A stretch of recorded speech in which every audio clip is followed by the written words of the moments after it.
সুপ্রিয় দর্শক, দেশে বিদেশে যে যেখান থেকেই দেখছেন সমসাময়িক গুরুত্বপূর্ণ বিষয় নিয়ে এনটিভির নিয়মিত আয়োজন এই সময়ে আপনাদের সবাইকে স্বাগত জানাচ্ছি। সঙ্গে আছি আমি নজরানা চৌধুরী। দর্শক, আপনারা জানেন কোটা আন্দোলন নিয়ে গত কয়েকদিনে যেসব ঘটনা ঘটেছে তা অনেকটাই কমে এসেছে। যদিও কারফিউ এখনও বলবৎ আছে, দুপুরে ৩ ঘন্টার জন্য কারফিউ শিথিল করা হলে সে সময় কিন্তু রাজধানীর বিভিন্ন রাস্তায় যথেষ্ট মানুষ এবং যানবাহন চলাচল করতে দেখা গেছে। এবং এ বিষয়ে আজ সেনাবাহিনী প্রধানও কথা বলেছেন। তিনি মাঠ পর্যায়ে সেনা কর্মকর্তাদের সাথে দেখা করেছেন এবং সেখানে তিনি বলেছেন যে জনজীবনে গত কয়েকদিনের তুলনায় এখন অনেকটাই স্বস্তি ফিরে এসেছে, তবে এটি আরও বাড়াতে হবে, এই কথাও তিনি বলেছেন। আর প্রধানমন্ত্রী শেখ হাসিনা আজ বিকেলে দেশের শীর্ষ ব্যবসায়ী নেতাদের সাথে মতবিনিময় করেছেন প্রধানমন্ত্রী কার্যালয়ে। ব্যবসায়ীরা তাদের কার্যক্রম চালু করার জন্য এবং আমদানি রপ্তানি কার্যক্রম পুনরায় রিইনস্টেট করার জন্য প্রধানমন্ত্রীর এবং সরকারের সহযোগিতা কামনা করেছেন এবং প্রধানমন্ত্রীও কিন্তু এই যে সংকটটি, এই সংকট থেকে বের হয়ে আসার জন্য ব্যবসায়ীদের কাছে কিন্তু সহযোগিতা কামনা করেছেন। তো এইসব এগুলো এবং এছাড়া অন্যান্য আরও গুরুত্বপূর্ণ বিষয় নিয়ে আমরা আজকে স্টুডিওতে আলোচনা করব এবং আমাদের স্টুডিওতে ৩ জন অতিথি আছেন। আমার বাম পাশে আছেন জাকারিয়া কাজল, সিনিয়র সাংবাদিক। তারপর আছেন অধ্যাপক শেখ হাফিজুর রহমান কার্জন, আইন বিভাগের অধ্যাপক, ঢাকা বিশ্ববিদ্যালয়। এবং তারপরে আছেন মোহাম্মদ হেলাল উদ্দিন, সভাপতি, বাংলাদেশ দোকান মালিক সমিতি। এখন জন্ম সনদ দিয়ে খোলো বিকাশ স্টুডেন্ট অ্যাকাউন্ট, নিজের বিকাশ নিজে কর। তো আমি প্রথমেই আমি জাকারিয়া কাজলকে দিয়ে শুরু করতে চাই যে এই যে ঘটনাটি হলো, আমি গত সপ্তাহেও কিন্তু আপনি আমাদের স্টুডিওতে এসেছিলেন এবং আলোচনা হয়েছে, তখন শুরুর দিকে ছিল আন্দোলনটি। তো একটা শান্তিপূর্ণ আন্দোলন যে এরকম একটা ডেভাস্টেটিং হয়ে দেখা দিল বাংলাদেশে এবং এতগুলো প্ল্যান গেল এবং বিশেষ করে সরকারি সম্পত্তির এত পরিমাণ ক্ষতি হয়েছে, এটি এর আগে কোনো আন্দোলনে আমরা দেখেছি কিনা আমার সন্দেহ আছে। তো আপনি কিভাবে বলবেন যে এই শান্তিপূর্ণ আন্দোলনটি কিভাবে এরকম সহিংস রূপ নিল এবং এতগুলো প্রাণ ঝরে গেল, কি কারণে? এর পেছনে কারা থাকতে পারে? ধন্যবাদ। পেছনে কারা থাকতে পারে এই আলোচনা গত কয়েকদিনে অনেকবারই হয়েছে, আমি সেদিকে পরে যাচ্ছি। বাংলাদেশে আন্দোলন বহু হয়েছে, কিন্তু এই আন্দোলনে এটাকে যদি আপনি আন্দোলন বলেন, আমি এটাকে আন্দোলন বলতে নারাজ। আমি এটাকে আন্দোলন বলবো মঙ্গল বুধবার পর্যন্ত। এরপর এটা আন্দোলন ছিল না, এরপর এটা ছিল নাশকতা। কারণ আপনি দেখেন বুধবারই বৃহস্পতিবার থেকে এই নাশকতা শুরু। তখন কিন্তু ছাত্ররা বলেছে যে আমরা এই কার্যক্রমের সঙ্গে আমরা জড়িত না, এটা তারা ক্লিয়ার করেছে। তারপরে আপনি দেখেন বাংলাদেশে কোনো সময় কিন্তু এরকম টার্গেটেড সরকারি সম্পত্তিতে বা রাষ্ট্রীয় সম্পত্তি এমনভাবে টার্গেটেড বিনষ্ট করা হয়নি। দেখেন, একটা সরকারের বিরুদ্ধে যে কোনো মানুষের ক্ষোভ থাকতে পারে, আমার থাকতে পারে, স্যার সরকারি যে কোনো কার্যক্রমের আমি বিরোধিতা করতেই পারি। সরকারের বিরোধিতা, রাষ্ট্র বিরোধিতা কিন্তু একটা। আমার কাছে কেন জানি এবারের এই বিষয়টাকে রাষ্ট্র বিরোধিতাই মনে হচ্ছে। নাহলে রাষ্ট্রীয় সম্পদ কেপিআইগুলি ধ্বংস করার কারণে আমাদের রাষ্ট্রীয় টেলিভিশন ভবন, এটা আওয়ামী লীগের সম্পত্তি না। মেট্রো রেল, এটা কি আওয়ামী লীগের সম্পত্তি? এটা বাংলাদেশের মানুষের স্বপ্নের একটা সম্পত্তি, সবাই ব্যবহার করে সম্পত্তি।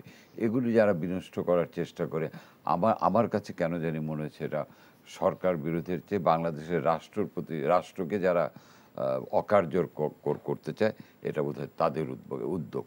সুযোগটা তারা নিয়েছে ছাত্র আন্দোলন নিয়ে। এরকম কিন্তু আমাদের যখন if I am not mistaken, যখন আপনি নিরাপদ সড়ক চাই আন্দোলন করা হয়েছিল, তখনও কিন্তু এই সুযোগ নেওয়া হয়েছিল। এবার যখন প্রথম থেকে ছাত্ররা আন্দোলন করে তাদের একটা দাবিতে, দ্যাট ওয়াজ ভেরি নাইস। একদম এরকম শান্তিপূর্ণ অহিংস আন্দোলন বাংলাদেশে কম দেখা গেছে। ওই আন্দোলনে গেলে একটা বিষয় ছিল, তারা যখন ব্লকেট দিয়েছে তখন জনদুর্ভোগ সৃষ্টি হয়েছিল। এটা বাংলাদেশের জ্যামেও হয়, কিন্তু নাশকতার দন্তার কিন্তু তাদের কোনো ধরনের কোনো কার্যকলাপই ছিল না। হঠাৎ করে এই নাশকতাটা আসলো কেন? এটা উস্কে দিল কারা বা কেন? হ্যাঁ, আমাদের দেখেন অনেক মন্ত্রীরাও কিন্তু বলেছে যে এই আন্দোলনের মধ্যে অমুকের অনুপ্রবেশ ঘটেছে, অমুকের এই ঘটেছে, তারা প্রেডিক্ট করেছে। তাদের প্রেডিকশনটা কারেক্ট হয়েছে। কিন্তু আমার প্রশ্ন, তারা যদি প্রেডিক্ট করে থাকে তারা প্রোটেক্ট করতে পারলো না কেন? কারণ আমাদের তো প্রোটেক্ট করার বহু মেকানিজম আছে, সরকারের আছে, প্রোটেক্ট করার সরকারের বাহিনী আছে, সরকারের গোয়েন্দা বাহিনী আছে। এখন যদি বলেন যে মন্ত্রী এটা কথার কথা বলছে, তাহলে তো তাদের কথার কথা বলাটা আরও উস্কে দিয়েছে। কিন্তু মন্ত্রী আমি যদি ধরে নিই যে আমাদের সরকারের যারা মন্ত্রী ছিলেন, দায়িত্বশীল অনেকে, আপনি দেখেন গত ওই সময়গুলোর কথা, যে আন্দোলনের মধ্যে অনুপ্রবেশকারী ঘটেছে, বিএনপি জামাত ঢুকেছে ইত্যাদি ইত্যাদি অনেক কথা পাবেন। তার মানে তারা প্রেডিক্ট করেছে এবং তাদের এই প্রেডিকশনটা কারেক্ট ছিল। তো আপনি যদি প্রেডিক্ট করেন যে আপনার ঘরে চোর ঢুকবে, প্রোটেকশনের দায়িত্ব তো আপনার দায়িত্ব তো খালি প্রেডিক্ট করা না, আপনার দায়িত্ব প্রেডিক্ট করা এবং সঙ্গে সঙ্গে প্রোটেক্ট করা। আমি মনে করি প্রোটেক্ট করার ক্ষেত্রে যারা বলেছেন তারা চরমভাবে ব্যর্থ হয়েছেন। এই ব্যর্থতার দায় সরকারকে নিতে হবে। কারণ আমি সাধারণ মানুষ, আমার প্রোটেকশনের দায়িত্ব সরকারের।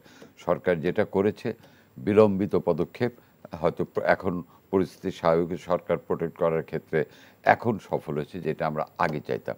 15 বছরের একটা সরকারকে, গণতান্ত্রিক সরকারকে কারফিউ দিয়ে বিষয়টাকে কন্ট্রোল করার চেষ্টা করা হয়েছে এবং কন্ট্রোল করা হয়েছে। এই সরকারের পক্ষে কারফিউ দেওয়াটা একটা প্রীতিকর বিষয় না, যদিও প্রয়োজনীয় বিষয়। কাজে আমি মনে করি প্রেডিকশন অ্যান্ড প্রোটেকশন দুইটার মধ্যে যে গ্যাপটা ছিল, এ ব্যাপারে ভবিষ্যতে সরকারকে আরও সচেতন হতে হবে। ওকে, আমরা একটু অধ্যাপক হাফিজুর রহমান কার্জন আপনার কাছে আসতে চাচ্ছি যে এই সেনাবাহিনী নামানো হলো এবং কারফিউ দেওয়া হলো, এর মধ্যে কিন্তু ঠিক এর আগের পরিস্থিতি থেকে এখনকার পরিস্থিতি অনেকটাই চেঞ্জ এসছে এবং উন্নতি হয়েছে এবং লোকজনও চলাফেরা করছে। এবং আজকে সেনাবাহিনী প্রধান জেনারেল ওয়াকারুজ্জামান নিজেই বলেছেন যে তারা বাধ্য হয়ে সরকার তাদেরকে সিভিল প্রশাসনকে সহায়তা করার জন্য ডেকেছেন এবং তারা নামার পর জনজীবনে স্বস্তি ফিরে এসেছে, এটি ক্যাটাগরিক্যালি জেনারেল ওয়াকার বলেছেন। তবে তিনি এটাও বলেছেন যে আরও উন্নতি করতে হবে। তো আপনার কি মনে হয় যে আসলেই কি আমরা এক ধরনের স্বস্তিবোধ করা শুরু করেছে জনগণ? আমি একটা সেকেন্ডে, উনি কিন্তু আরেকটা কথা বলেছে যেটা আমাকে উনি জনগণ এবং গণমাধ্যম সবাইকে নিয়ে স্বস্তির কথাটা বলেছেন। অধ্যাপক কার্জন, আসলে ওই যে কথাটা আমাদের জ্যেষ্ঠ সাংবাদিক জাকারিয়া কাজল বললেন, এবং আমি আমাদের যতগুলো টেলিভিশন এবং পত্রিকাতে আমি যতটুক পাঠ করেছি, তাতে করে একটা বিষয়ে সবাই একমত যে এই পর্যন্ত বাংলাদেশের 54 বছরের ইতিহাসে আপনার এই এত অল্প সময়ের ভিতরে এত নাশকতা এবং এই টার্গেটেড নাশকতাগুলো এইভাবে হয়নি। যে কথাটা আসলে সবাই গ্রহণযোগ্যভাবে গ্রহণ করছেন সেটা হচ্ছে যে হ্যাঁ, আপনার সরকারের প্রতি কারো ক্ষোভ থাকতে পারে, তার প্রতি সরকারের প্রতি তাদের কোনো দাবি কিংবা অন্য অনেক কিছু থাকতে পারে, কিংবা সরকারি দলের প্রতিও তাদের নানা রকম ক্ষোভ বিক্ষোভ থাকতে পারে। কিন্তু why are you going to destroy এই যে মেট্রো রেল? কারণ মেট্রো রেলটাই তো আপনি জনগণের একটা স্বস্তির জায়গা ছিল। পদ্মা সেতু ধরেন, এটা বাংলাদেশের পার্সপেক্টিভে এটা একটা রীতিমতো একটা বিপ্লব, তাই না? তারপরে আপনি ইন্টারনেট কানেকশন যে আপনি বন্ধ করে দিলেন, আজকে আমি শুনছিলাম আপনি বলছিলেন কিংবা কে বলছিল যে একটু আগে শুনছেন, না আপনি না, আর একটা মাধ্যমে শুনছিলাম যে আপনার $800 মিলিয়ন বোধহয় ক্ষতি হয়ে গেল রপ্তানির ইয়েতে। তো এই যে ধরেন যে আপনি আন্দোলনটা করবেন, এখন বিষয়টা হয়েছে যে আমাদের শিক্ষার্থীরা যে আন্দোলনটা করেছে, সেই আন্দোলনটা করেছে এবং সেইটা একটা পর্যায়ে গিয়ে সেখানে আপনার যখন সেটা সাংঘর্ষিক রূপ নিল, তখন কিন্তু এই আমার ধারণা যে বাংলাদেশে এই সম্প্রতি 2-3-4 দিনে যেটা হয়েছে, যে নাশকতা, ধ্বংসযজ্ঞ, এটা দীর্ঘদিন ধরে প্ল্যান করা হয়েছে। এবং কারা প্ল্যানটা করলো, কারা প্ল্যান করেছে সেটা আমি জানি না। যারা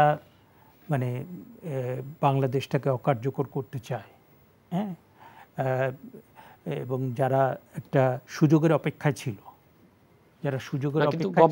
সরকারি দলের পক্ষ থেকে বলা হচ্ছে যে অপোজিশন থেকে করা হচ্ছে, দলকে ডিসক্রেডিট করা, কিংবা যারা এটা করেছে, যে সফলতাটা যারা দাবি করেন, তাদেরকে ডিসক্রেডিট করার জন্য তারা দীর্ঘদিন ধরে একটা পরিকল্পনা করেছেন এবং তারা একটা সুযোগের অপেক্ষায় ছিলেন যে এরকম একটা আন্দোলন হলে তারা সেই সুযোগটা গ্রহণ করবে।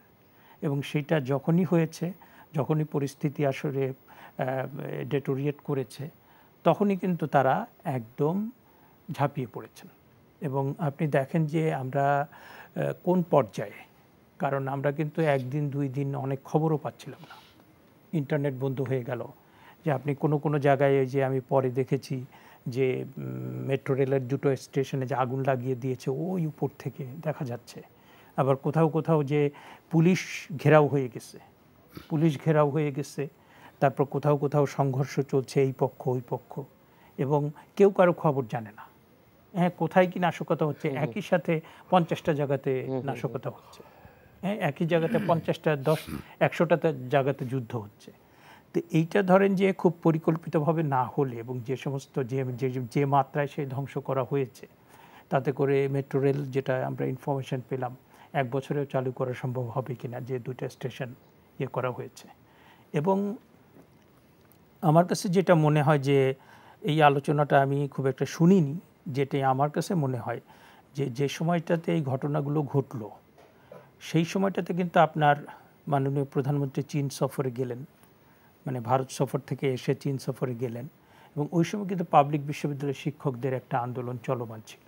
এবং পাবলিক বিশ্ববিদ্যালয় সবগুলো, মানে আপনি বিদ্যমান শিক্ষকদের যে সুযোগ সুবিধা, সেটা আপনি কার্টেল করলেন। এটা পৃথিবীর কোথাও ওইভাবে হয় না যে আপনি একটা প্রফেশনাল গ্রুপ, শিক্ষক কিংবা ডাক্তার কিংবা আমলা, যেই হোক, সাংবাদিক, আপনি বিদ্যমান কোনো সুযোগ সুবিধা আপনি কার্টেল করতে পারেন না। হ্যাঁ, আপনি যদি বিষয়টা এরকম হয় যে ইকোনমিক ডিপ্রেশন হয়েছে, সবারটা আপনি কার্টেল করলেন, আমলা, পুলিশ, শিক্ষক, মানে ফর দ্য টাইম। কিন্তু আপনি এইভাবে সেটা হয় না। এবং 14 দিন ধরে আপনার সবগুলো পাবলিক বিশ্ববিদ্যালয় বন্ধ, শিক্ষকদের যে ন্যায্য দাবি দেওয়া। এবং আমরা বলেছি যে আমরা অনেক আগে থেকে, যে আমরা প্রথমে 2 ঘন্টার কর্মবিরতি করেছি, তারপরে আমরা অর্ধ দিবস করেছি, তারপরে একদিন করেছি, খুব শান্তিপূর্ণভাবে। এবং আমরা কিন্তু কোনো মানে শান্তিপূর্ণভাবে সেইটার বাইরে কিন্তু আমরা যাইনি। এবং 14 দিন ধরে আপনার একটা পাবলিক বিশ্ববিদ্যালয় একটা দেশে বন্ধ, মানে you are not giving it attention, বুঝছেন না?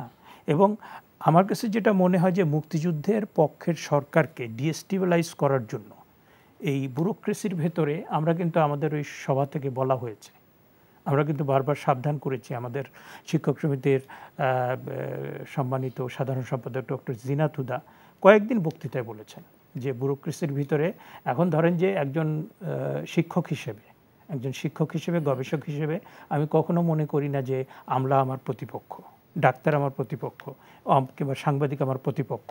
বিষয়টা এরকম যে আমরা সবাই দেশটাকে ভালো করতে চাই, মুক্তিযুদ্ধের চেতনায় গড়ে তুলতে চাই।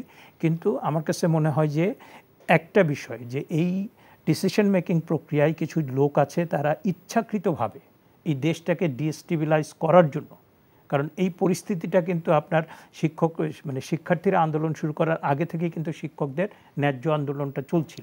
এবং আমরা বারবার বলেছি যে আমাদের দেয়ালে পিঠ ঠেকিয়ে না দিলে, এবং এইখানে সবগুলো সংগঠন কিন্তু মুক্তিযুদ্ধের পক্ষের, এবং তারা কিন্তু সরকারের সব কিছুকে সমর্থন করে। দ্বিতীয়ত, আমার কাছে মনে হয়, আমার এই সামগ্রিক সব পরিস্থিতি দেখে যেটা মনে হয়েছে, যে ইন দি 21st সেঞ্চুরি আপনি রাষ্ট্রীয় সিদ্ধান্ত যে প্রক্রিয়ায় নিচ্ছেন, এইটা পুরোপুরি কলোনিয়াল। আপনি যে ব্যুরোক্রেটিক প্রক্রিয়ার মধ্য দিয়ে সিদ্ধান্তটা নিচ্ছেন, এ নাম্বার অফ ব্যুরোক্রেটস, আপনার ধরেন আজকে আপনার যদি আপনি একটা করবেন, আপনি কি বলে, আপনি আপনার শিক্ষা বিষয়ে একটা সিদ্ধান্ত নেবেন, সেইখানে কি হবে, সরকারি কর্মকর্তা থাকবে, সেইখানে কি থাকবে, শিক্ষাবিদ থাকবে, সেইখানে গবেষক থাকবে। আজকে স্বাস্থ্য বিষয়ক একটা পলিসি আপনি করবেন, তাই না? সেখানে ব্যুরোক্রেট থাকবে, সেখানে স্বাস্থ্যবিদ থাকবে, সেখানে গবেষক থাকবে।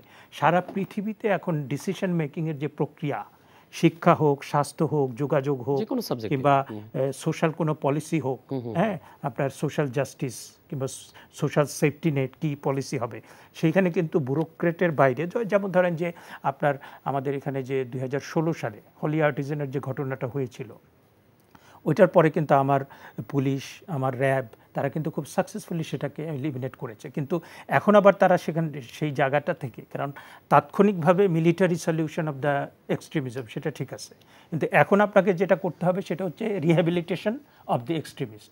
এখন রিহ্যাবিলিটেশন প্রোগ্রাম যদি শুধু পুলিশ করে তাহলে এটা এফেক্টিভ হবে না।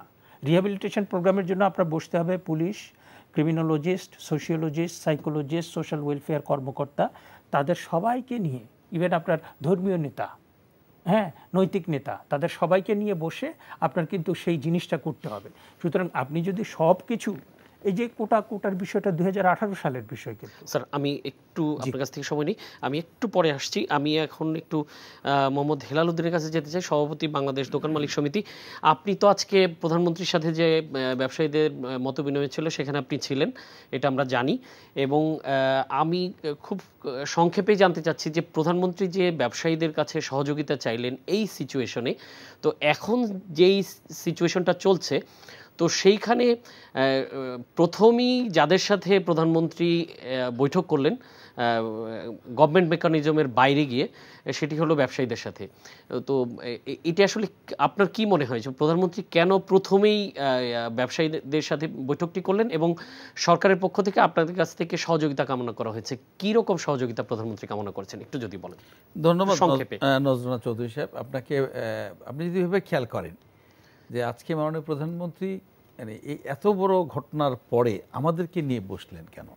আপনি দেখেন আমাদের দেশের অর্থনীতি কিন্তু বেশ কিছুদিন যাবতীয় একটু বেকার অবস্থার মধ্যে আছে, এবং এক ধরনের, অনেকে বলে যে এক ধরনের রক্তক্ষরণের মধ্যে আছে, এবং একমাত্র মাননীয় প্রধানমন্ত্রী শেখ হাসিনা উনিই কিন্তু, আমরা অনেকবার দেখেছি যে এই শ্রীলঙ্কার কাছাকাছি বোধ হয়ে গেলাম, অথবা ডলার বোধ পাচ্ছে না, এই ডলার 100 এটা 200 টাকার উপরে চলে যাবে, অথবা ব্যাংকগুলো টাকা দিতে পারবে না, ব্যাংকগুলোকে মার্জার করার চেষ্টা করা হচ্ছিল, আবার মার্জার থেকে আবার পিছনে ব্যাক করে চলে আসছে, সব মিলে অর্থনীতি এক ধরনের টালমাটাল অবস্থা ছিল। এবং আমাদের ধারণা যে গত এই বছরখানেক যাবতী মাননীয় প্রধানমন্ত্রী কিন্তু যেভাবে হোক এটাকে টেনে নিয়ে যাচ্ছেন। একটা সময় আমরা শ্রীলঙ্কাকে যে টাকা ধার দিয়েছিলাম সেই পরিমাণ টাকার জন্য কিন্তু এখন মাননীয় প্রধানমন্ত্রী বিদেশিদের কাছে ধার চাচ্ছেন, বা এখন আমরা তাদের কাছ থেকে ধার নেওয়ার চেষ্টা করছি, এবং মাননীয় প্রধানমন্ত্রী কিন্তু কাজটি করছেন, বিভিন্ন জায়গায় যাচ্ছেন। এবং আমরা দেখলাম গত কয়েকদিন আগেই উনি চায়নায় গিয়েছেন, ইন্ডিয়াতে গিয়েছেন, ব্রাজিলে যাওয়ার কথা, ইয়েতে যাওয়ার কথা।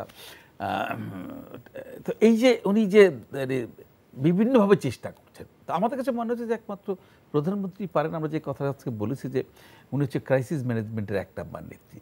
সব ক্রাইসিস কিন্তু আপনি দেখেন যে সেই বঙ্গবন্ধু হত্যার পর থেকে, কিন্তু প্রধানমন্ত্রী আসলে আপনাদের কাছে কি ধরনের উনি সহযোগিতা যেটা চেয়েছেন, আমার কাছে মনে হচ্ছে যে যেটা কাজল ভাই বললেন যে টার্গেটেড যে সমস্যাগুলো বের হয়েছে, মানে টোটাল ইকোনমিটাকে যাতে খুব দ্রুত সময়ের মধ্যে এটাকে ক্র্যাকডাউন করানো যায়, এরকম একটা সিদ্ধান্ত বোধহয় কারোর মধ্যে থাকতে পারে। সেই কারণে মাননীয় প্রধানমন্ত্রী ভেবেছেন যে আগে ব্যবসায়ীদের ডাকি। এবং আমরা কিন্তু একটা জিনিস দেখেন, যারা ব্যবসা করে তারা কিন্তু সবসময় রাষ্ট্রের সঙ্গে থাকে, এটা যে যেভাবেই নেবে। আমাকে সরকারকে ট্যাক্স দিতে হয়, ভ্যাট দিতে হয়, আমি কিন্তু সরকারের, আমি তো রাজনীতি করছি না, হ্যাঁ, আমাকে সরকারের সঙ্গে থাকতে হচ্ছে। এবং সরকারের সবচেয়ে বিশ্বস্ত অর্গান আমার কাছে মনে হয় যে ব্যবসায়ীরা। এই কারণে যে ব্যবসায়ীরা ট্যাক্স দেয়, ভ্যাট দেয়, তাদের সুবিধা অসুবিধার কথা বলে। এই যে আজকে দেখেন যেই পরিমাণ আমাদের কি বলে করোনার সময় যেই পরিমাণ বিপদগ্রস্ত আমরা হয়েছিলাম, এবং যেই পরিমাণ সহযোগিতা রাষ্ট্র আমাদের করেছে ওই সময়, হ্যাঁ, এবং করোনা ম্যানেজমেন্টে বাংলাদেশ যে যত সাফল্য অর্জন করেছে, এটা কিন্তু আমরা সহযোগিতা করেছি, বা আমরা এটার সঙ্গে সম্পৃক্ত ছিলাম। এখন জন্ম সনদ দিয়ে খোলো বিকাশ স্টুডেন্ট অ্যাকাউন্ট, নিজের বিকাশ নিজে কর। প্রধানমন্ত্রীর সাথে যে আলোচনা হলো, আমি আবারও রিপিট করছি যে প্রধানমন্ত্রী সহযোগিতা চেয়েছেন আপনারাও সহযোগিতা চেয়েছেন, বিশেষ করে খুব দ্রুত ফ্যাক্টরিগুলো খুলে দেওয়ার জন্য। এবং আমি দেখলাম যে দুজন ব্যবসায়ী নেতা বলেছেন যে শ্রমিকদের যত ফ্যাক্টরির ভেতরে রাখা যাবে তত সুবিধাটা বাড়বে, তারা বাইরে থাকলে, ক্যাজুয়াল থাকলে অন্যদের দ্বারা প্রভাবিত হতে পারে।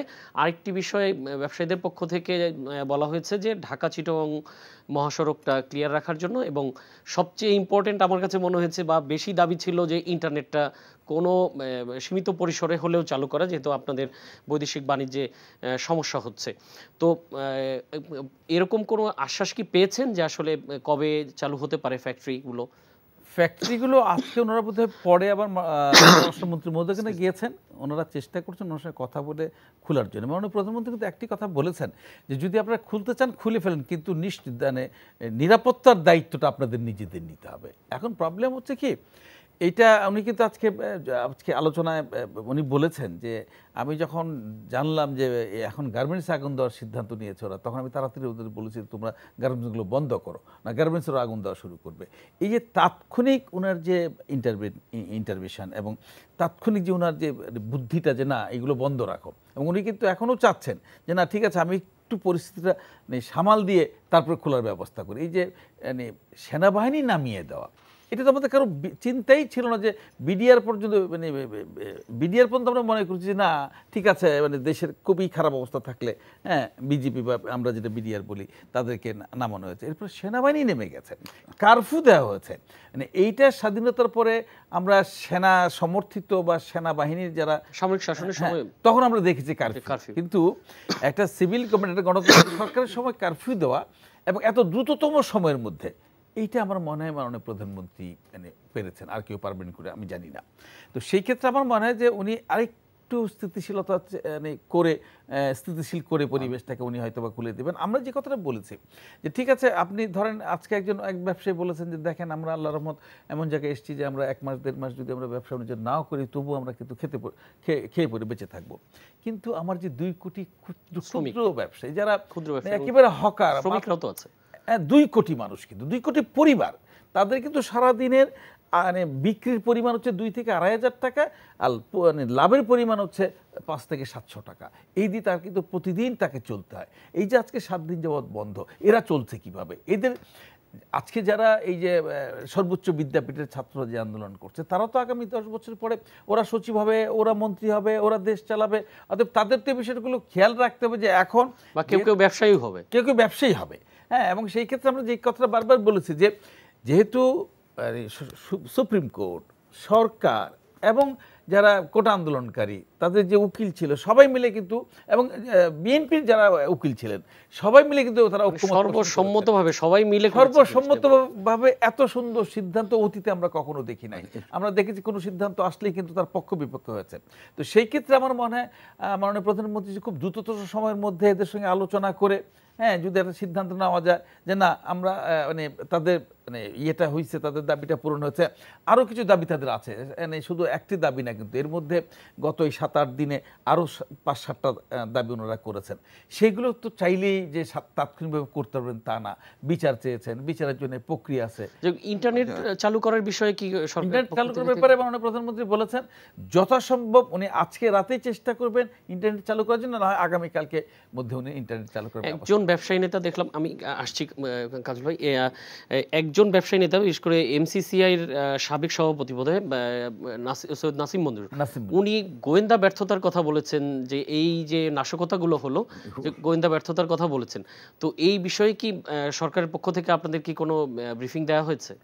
না, দেখেন এটা উনি খুব স্পষ্টভাবে বলেছেন যে এত সন্ত্রাসী কার্যকলাপ হলো, টার্গেটেড ইয়েগুলো করা হলো, তা আমাদের গোয়েন্দারা কি করলেন তারা কি জানতেন না? এবং ওই সময় দেখবেন যে একেবারে টোটাল হাউস একত্রে সবাই করতালি দিয়ে এটাকে সমর্থন জানিয়েছেন। তো এইটা হয় কি, এটা কিন্তু উনি বলেছেন, কিন্তু এটা তো অনেকের মনের মধ্যে আছে যে আসলে এই জায়গাটা কেন আমরা আগে বুঝতে পারলাম না। আজকে আমার মেট্রো রেল, এটা তো আমার স্বপ্নের রেল, এবং এটা কিন্তু মধ্যবিত্ত নিম্ন মধ্যবিত্তদের সবচেয়ে সহজ বাহন হিসাবে কিন্তু পরিচিত।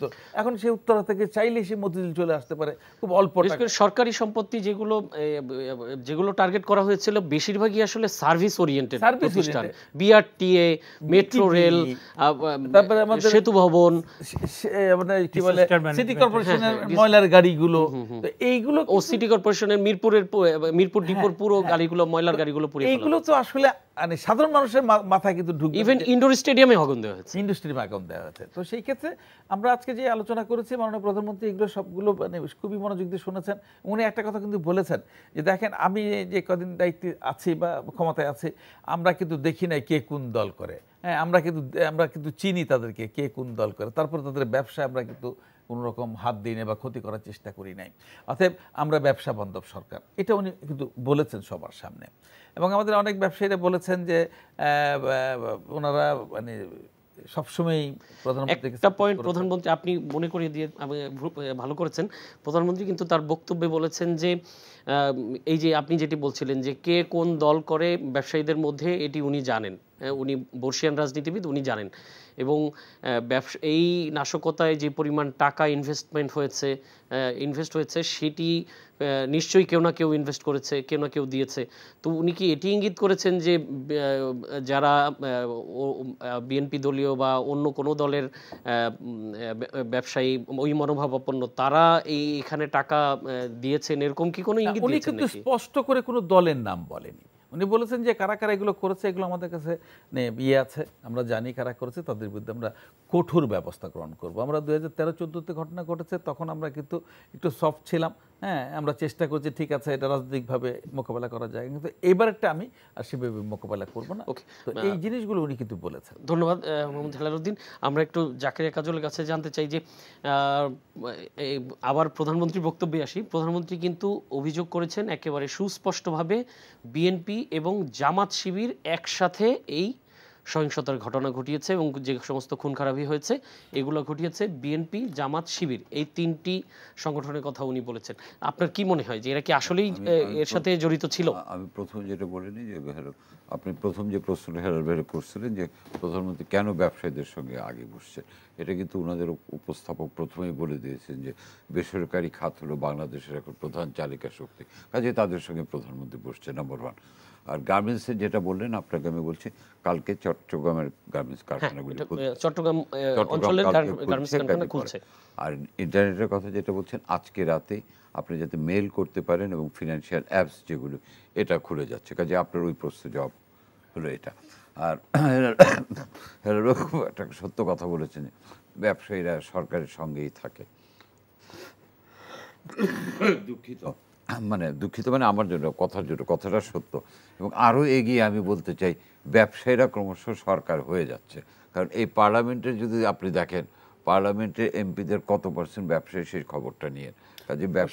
কাজল ভাই, আমি এই ব্যাপারে একটু আপনার সঙ্গে আপনি আদালত যদি না নেন, মানে এখানে একটা থাকে, প্যারা থাকে যে আপনার পেশা কি, তো সেখানে ব্যবসায়ী লিখতে হয়। ওখানে আপনি ওই শিক্ষকতা করেন অথবা সরকারি চাকরি করেন, তাহলে তো আপনি এলিজিবল না, কথাটা খেয়াল করেন। তো সেই ক্ষেত্রে তো ব্যবসায়ী রাজনীতি করবে না, আমি তো সেটাই তো আমি সমস্যা বলি। এখানে যে 65% 70% বলেন আপনারা, আমি কিন্তু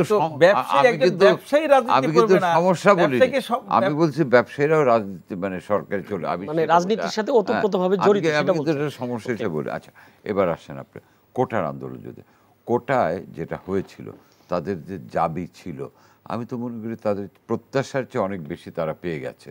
এই রায় যদি আমরা দেখি, যারা আন্দোলন করছিলেন তারাও তো ভাবেননি যে 93% মেধায় যাবে, এই দাবিও তো ছিল না। 93% মেধায় যাচ্ছে, তারপরে কি 5% যাচ্ছে মুক্তিযোদ্ধা এবং বীরাঙ্গনার সন্তান। একটা জিনিস আপনি মাথায় করেন, আমি যদি 14 বছর বয়সেও মুক্তিযুদ্ধ করি, আজকে 55 বছর পরে আমার বয়স কত? 53 বছর পরে, 53 বছর পরে আমার বয়স 67। আমার কোনো সন্তানকে এখন সরকারি চাকরির বয়স আছে? নাই। তার মানে এটাও থাকছে না। তার মানে এবং আমাদের এই অর্ডার অনুযায়ী মুক্তিযুদ্ধের সন্তানের যে কোটা, এটা কার্যত থাকছে না। কারণ সরকারি চাকরির বয়স সীমার মধ্যে মুক্তিযোদ্ধার কোনো সন্তান নেই। এবং অনুযায়ী কোটা পূরণ না হলে এটা মেধায়, কেউ যদি 50 বছর বয়সে বাবা হয়ে থাকে সেটা হতে পারে, বা কেউ যদি দ্বিতীয় বিয়ে করে থাকেন সেটা অন্য প্রসঙ্গ, কিন্তু নর্মালি মুক্তিযোদ্ধার সন্তানরা কেউ চাকরির যোগ্য নেই। তার মানে এই কোটাটাও কিন্তু আপনার মেধায় চলে যাচ্ছে। তার মানে 93 + 5 98% চলে যাচ্ছে। কাজে তাদের তো এবং মানে তারা প্রত্যাশার চেয়ে বেশি তাদের প্রাপ্তি, কাজে তাদের তো ক্ষোভের আর কোনো জায়গা নেই। তারা এবার আপনার প্রশ্ন, তারাই কিন্তু দুদিন আগে ক্লিয়ার করেছে যে এই সহিংসতা ইত্যাদির মধ্যে আমরা নেই, আমাদের ব্যানার অন্য কেউ ব্যবহার করছে। আর বাংলাদেশের ইতিহাস যদি দেখেন, বাংলাদেশে তো আপনার ইসরায়েলিরা এসে বা অন্যরা এসেতেই করছে না। বাংলাদেশের স্বাধীনতার পর থেকেই কিন্তু একটা গ্রুপ এই রাষ্ট্রটাকে স্বাধীন থাকবে, তারা পাকিস্তানি কনফেডারেশন করার চক্রান্ত কিন্তু সেই থেকে শুরু হয়েছে বা স্বাধীনতার পর থেকে শুরু হয়েছে। এবং এখানে আমরা জানি এই সরকারের যেমন আমরা ৭৫ 13-14 অগ্নি সন্ত্রাসের কথা বলি, তখন কিন্তু অনেকে পানিশমেন্ট দেওয়া হয়েছে।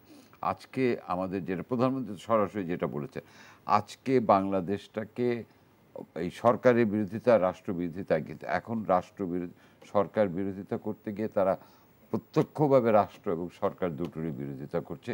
এবং এই শক্তিটা যদি যেটা প্রধানমন্ত্রী বলেছেন, আমি এটা বিশ্বাস করি, এই শক্তিটাই এটা করেছে।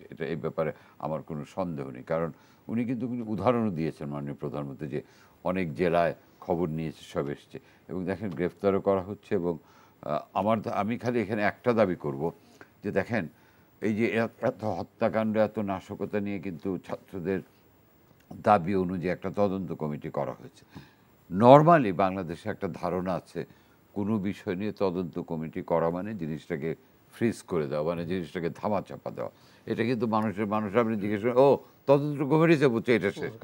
এক্ষেত্রে আমার একটা সুস্পষ্ট দাবি থাকবে, যাতে এই যে কমিটিটা করা হলো, রিপোর্টটা যাতে প্রকাশ করা হয়। নইলে কিন্তু এই পুরো নাশকতা যারা করেছে তারা কিন্তু প্রশ্রয় পাবে। আর হেলাল ভাইয়ের একটা কথা আমার খুব ভালো লেগেছে, যেটা আমিও বলতে চেয়েছিলাম, যে আমাদের এই যে যারা হেলাল ভাইয়ের মতো যারা হোয়াইট কালার ব্যবসায়ীরা গেছেন, যারা আমাদের অর্থনীতির চালিকা শক্তি, তারা কিন্তু তারা কী নিয়ে আলাপ করেন, এই হাজার হাজার বিলিয়ন বিলিয়ন ডলার নিয়ে আলাপ করেন, তাদের ইন্টারেস্ট মাফ নিয়ে আলাপ করেন, তাদের ক্ষয়ক্ষতি নিয়ে আলাপ করেন। কিন্তু ওই যে ফুটপাতের যে লোকটা 3 দিন ধরে, যার কোনো রুজি নেই, যে পুঁজি ভেঙে খাচ্ছে, যে নিঃস্ব হয়ে যাচ্ছে, পুঁজিও নাই, কারণ ওই যে সে ধরেন 2টা আমলকি নিয়ে বসে, লেবু নিয়ে বসে, তার ওই সারা পুঁজিটা সে একদিনেই বিনিয়োগ করে, ওই দিনে সে 2000 টাকা বিক্রি করলো, 500 টাকা খরচ করে, আবার পরের দিন তার কিন্তু পুঁজি ওই 1500 টাকা দিয়ে আবার হয়তো লেবুর জায়গায় কাঁচামরিচ আনলো। ওই লোকটা কিন্তু এই কদিনে পুঁজি ভেঙে ভেঙে খাচ্ছে।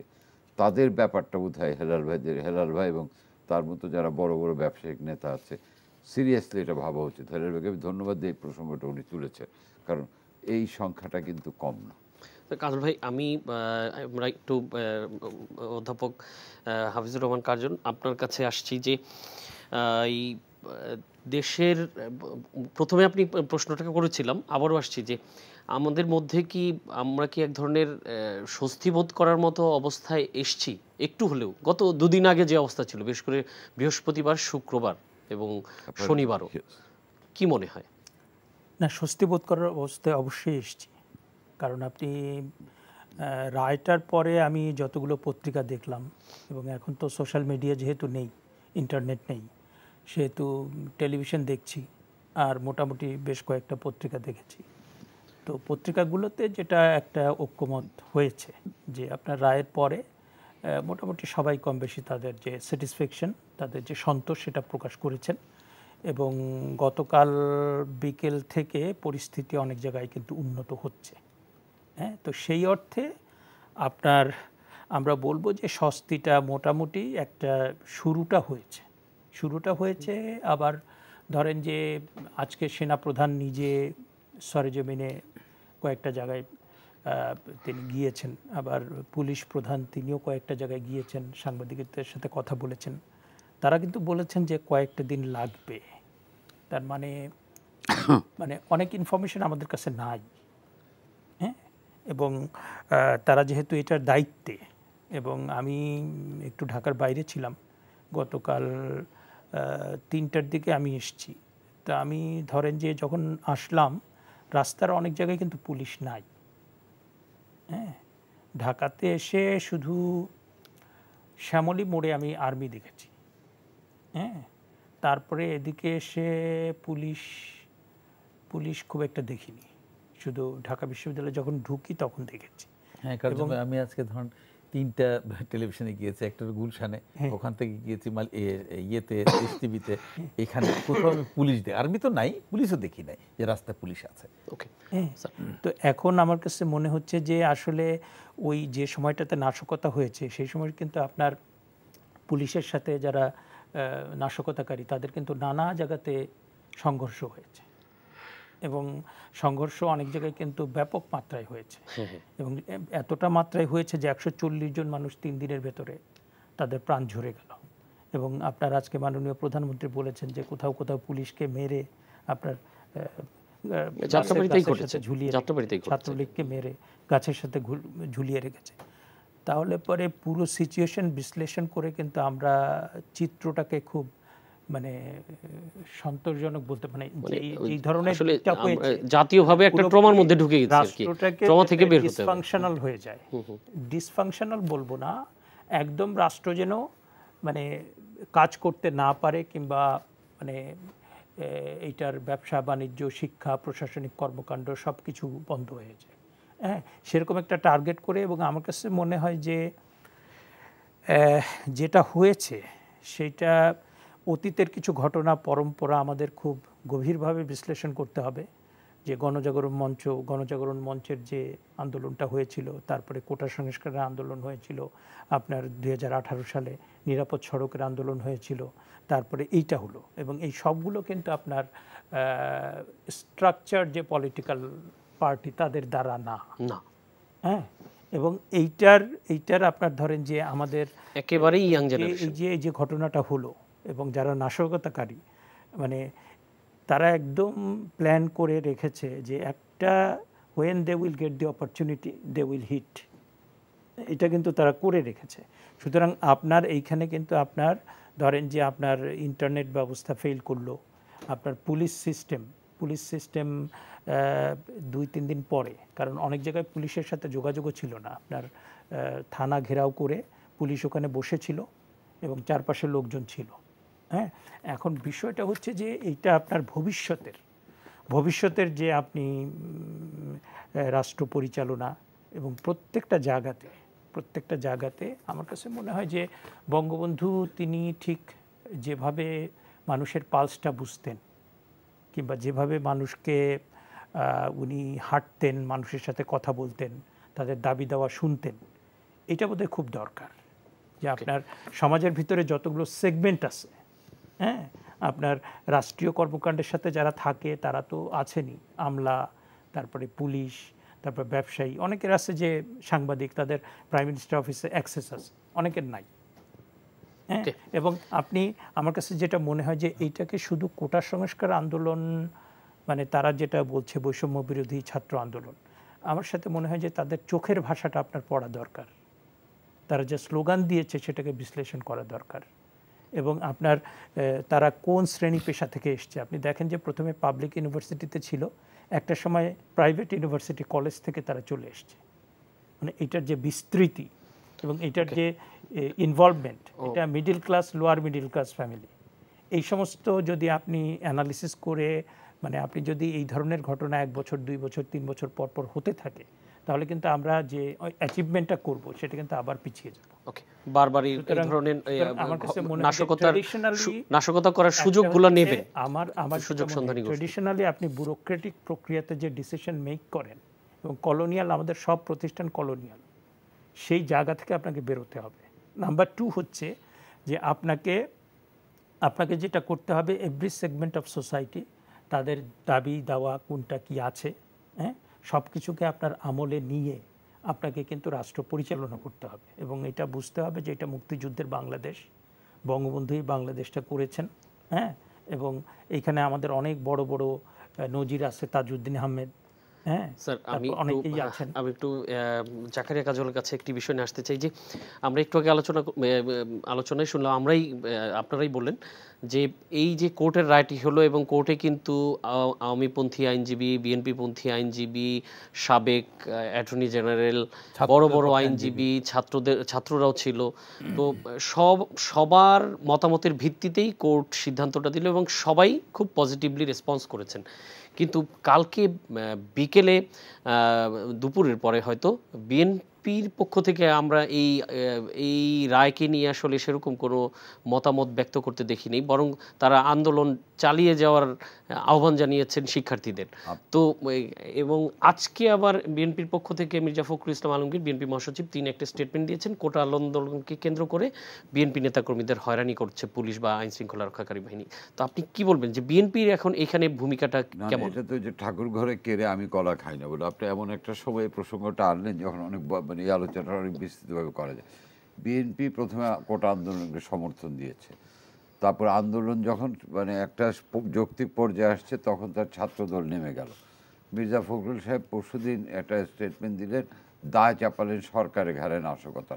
উনি কি না কার দেয় উনি বলতে হবে, এটা কি ছাত্রদের দ্বারা সরকারের দ্বারা নিজেদের, তাও বলতে পারলেন না। তারপরে উনি দেখেন যে সারা দেশের মানুষ যখন স্বস্তির নিঃশ্বাস ফেললো যে এটা একটা সুন্দর সমাধান হয়েছে, যেটা আমি বললাম যে মানে চাহিদার চেয়ে প্রাপ্তি অনেক অধিক, তখন উনি এটা আন্দোলনটা চালিয়ে যাওয়ার কথা বললেন।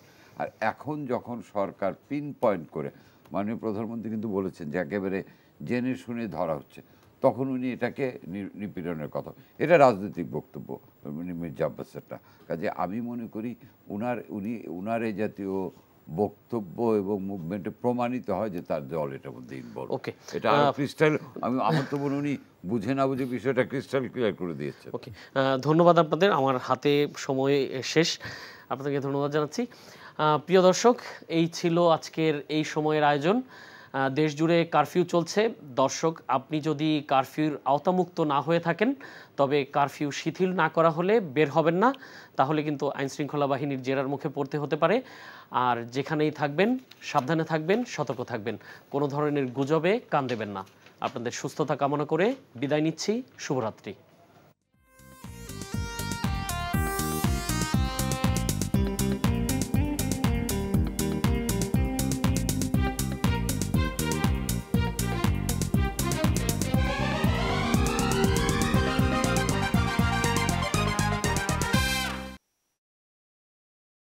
এখন জন্ম সনদ দিয়ে খোলো বিকাশ স্টুডেন্ট অ্যাকাউন্ট। নিজের বিকাশ নিজে কর।